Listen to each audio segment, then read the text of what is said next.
జై శ్రీరామ్ అందరికీ నమస్కారం. వెల్కమ్ టు న్యూస్ అఖండ. నేను మీ కస్తూరి శ్రీధర్. మిత్రులారా, ఇప్పుడు నేను చెప్పబోయే న్యూస్ మామూలు న్యూస్ కాదు. ఖచ్చితంగా నేను మీరు మనమంతా కూడా యావత్తు హిందూ సమాజం సంతోషపడే న్యూస్ అన్నమాట. ఇది అంత గొప్ప న్యూస్. సరే, ఇక న్యూస్ విషయానికి వస్తే, యోగి ఆదిత్యనాథ్ గారు ఉత్తరప్రదేశ్ ముఖ్యమంత్రిగా పనిచేస్తూ ఉన్నారు. యోగి ఆదిత్యనాథ్ గారు అంటే నాకు కూడా బలి ఇష్టం వ్యక్తిగతంగా. ఒకప్పుడు ఉత్తరప్రదేశ్ అత్యంత వెనుకబడినటువంటి రాష్ట్రంగా ఉంటా ఉన్నది. మన దేశంలో అభివృద్ధి చెందే రాష్ట్రాల ర్యాంకుల్లో వెనుక వరుసలో ఉన్నది ఈ ఉత్తరప్రదేశ్.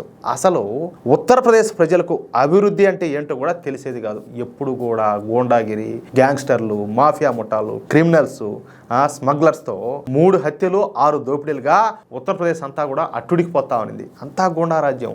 ఇక 2017లో యోగి ప్రభుత్వం రాకముందు వరకు ఉత్తరప్రదేశ్ను సూడో సెక్యులర్ ప్రభుత్వాలే పరిపాలించాయి. వీళ్ల పరిపాలనలో మెజారిటీ హిందువులను 2వ తరగతి పౌరులుగా పరిగణిస్తా మైనార్టీలను నెత్తిన పెట్టుకుంటా ఉన్నారు. ఏ కాంట్రాక్ట్నైనా, ఏ ప్రాజెక్టునైనా, ఏ వ్యాపారాలైనా, ఏ పథకాలైనా అధికంగా తమ ఓటు బ్యాంకు రాజకీయాల కోసం ముస్లింలకే అందజేస్తా హిందువులను నేల నాకిస్తా ఉన్నారు. అర్థమవుతుందా? నేనే ఒకరి మీద ద్వేషంతో చెప్పడంలే, అక్కడ అలాగే ఉంది పరిస్థితి. అసలు యోగిజీ రాకముందు ఎప్పుడు కూడా ఉత్తరప్రదేశ్ మత ఘర్షణలు జరుగుతూనే ఉన్నాయి. అలాంటిది ఇప్పుడు యోగి వచ్చిన తర్వాత జిహాదీలు రోడ్ల మీదకి రావాలంటేనే గడగడ పదురుతారంటే. సరే, మనం ఇందాక చెప్పుకున్నట్టు ఇంతకు ముందున్నటువంటి సెక్యులర్ ప్రభుత్వాలు ఏమి చేసినా ముస్లింలకు మాత్రమే చేస్తా ఉన్నారు. హిందువులకు పొరపాటును కూడా ఏమి చేసేవాళ్ళు కాదు. కష్టపడి సంపాదించి రాత్రనక పగలనక పనిచేసి పన్నులు కట్టేది హిందువులైతే వాటిని సూడో సెక్యులర్ ప్రభుత్వాలు తీసుకొని పోయి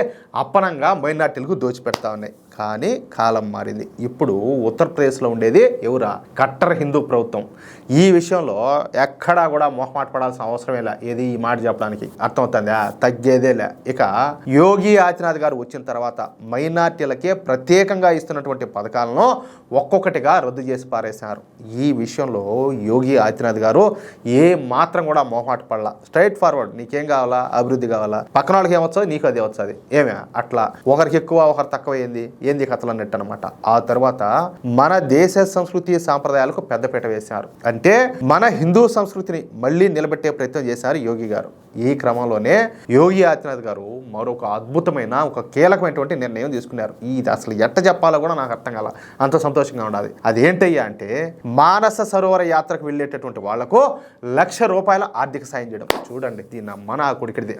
స్వాతంత్రం వచ్చిన తర్వాత మన దేశ చరిత్రలో మొదటిసారి తీర్థయాత్రకు వెళ్లే హిందువులకు ఈ విధంగా ఈ స్థాయిలో ఆర్థిక సాయం చేయడం ఇదే మొదటిసారి. అవునా కాదా? మానస సరోవర యాత్రకు వెళ్లే భక్తులకు ₹1,00,000 ఆర్థిక సాయం మాత్రమే చేసి చేతులు దులుపుకోకుండా ఈ యాత్రకు వెళ్ళే ప్రతి భక్తునికి, ప్రతి భక్తురాలికి ఉపయోగపడేటటువంటి ఒక ప్రత్యేకమైనటువంటి కిట్ను కూడా యోగి ప్రభుత్వం అందజేస్తుంది. ఎందుకంటే మన మానస సరోవరం హిమాలయాల్లో ఉండాలి. అంటే అక్కడ మంచు ఎక్కువగా కురుస్తూ ఉంటుంది.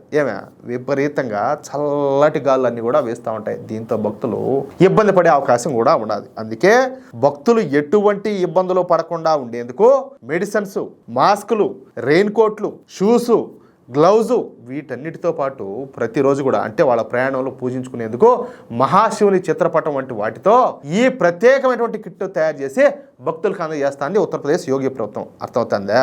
అయితే ఈ కైలాస మానస సరోవరం యాత్రకు సంబంధించి మొదటి బ్యాచ్ యాత్ర అయితే ప్రారంభమైపోయింది. 5 సంవత్సరాల తర్వాత ఈ యాత్ర ప్రారంభం కావడంతో మొదటగా 36 మందితో ఈ మానస సరోవర యాత్రను ప్రారంభించారు. ప్రస్తుతం ఈ మొదటి బ్యాచ్ విజయవంతంగా మానస సరోవరం అయితే చేరుకుంది. ఇకపోతే ఈ యాత్ర విజయవంతం కావడంతో ఇక పైన పెద్ద సంఖ్యలో భక్తులను మానస సరోవర యాత్రకు పంపించుండారు. ఓకేనా? బాగుండదా? సరే, ఇక్కడ ఒక మాట చెప్తా. ఇన్నాళ్ళు కూడా ఏది ఆ మక్కాకు పోయే వాళ్ళకు, జెరూసలేం పోయే వాళ్ళకు వాళ్ళందరికీ కూడా ఏదో డబ్బులు ఇస్తా ఉన్నారు, ఏది ప్రభుత్వం తరఫున, తెలుసు కదా మీకంతా. అలాంటిది ఇప్పుడు మొట్టమొదటిసారి ఈ స్థాయిలో హిందువులకు చేయూతను అందించడం ఏది వాళ్ళు చేసేటటువంటి తీర్థయాత్రలకు ఎంత గొప్ప విషయం అయ్యా. అందుకే చెప్పేది, మన దేశం మారుతుంది.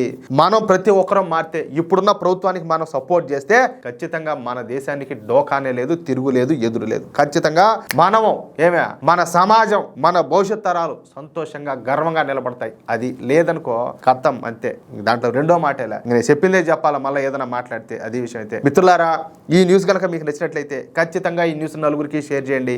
అదేవిధంగా ప్రతి ఒక్కరు కూడా మీ యొక్క అమూల్యమైనటువంటి అభిప్రాయాలను స్పష్టంగా కామెంట్ రూపంలో తెలియజేయండి. ఇంకో విషయం ఏంటంటే, ఇంతవరకు మీరు కనుక మన ఛానల్ను సబ్స్క్రైబ్ చేసుకున్నట్లయితే ప్రతి ఒక్కరు కూడా మన ఛానల్ను సబ్స్క్రైబ్ చేసుకోండి, సపోర్ట్ చేయండి ప్లీజ్. జై శ్రీరామ్, జై హింద్.